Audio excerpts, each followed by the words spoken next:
نعم لسمعة وإمكانيات الفريقين. جول جول جول،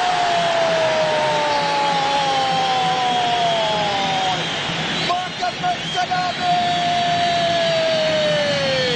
وعبد الملك الزياية، عبد الملك الزياية اللاعب الجزائري سامع كلامي، وفي الدقيقة 12 ينفذها تنفيذ صح ويحطها في المكان الصح، وبالتالي يضع الاتحاد في موقف صح. ونعم الاتحاد صح على صح، وبالتالي هدف في مرمى عادل الحسني. أول أهداف المباراة، يا هي مباراة، يا هو هدف، يا هي كرة لولبية، يا هي كرة رأسية ولا أحلى. خطير ممكن يسدد، كاريري جول جول،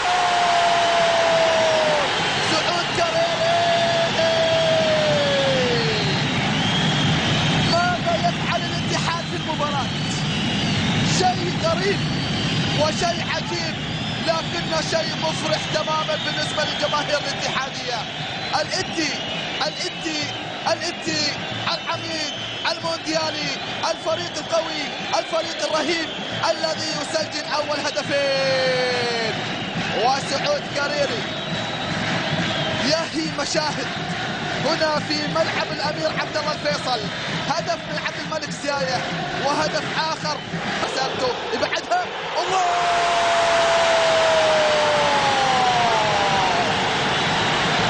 ماذا ترى عيوني من خلال هذه المباراة؟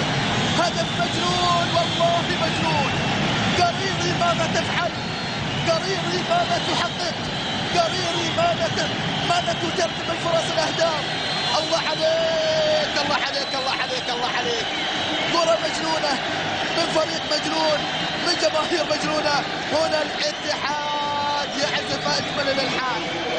سعود كاريري في الدقيقة 20، خلنا نشوفها الكاميرا تقطتها ولا لا؟ الله الله الله الله الله الله، صاروخ والله عند راشد الرهيب فريق نادي الاتحاد. الله الله الله الله الله الله الله الله الله الله الله الله الله على الاهداف الاتحادية، الله على الاهداف الاتحادية.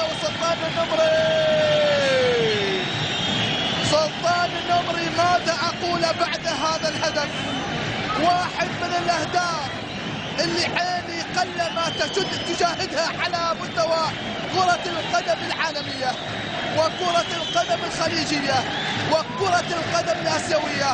ورئيس مجلس إدارة فريق نادي الاتحاد أتصور بأن الأمور طيبة جدا. يا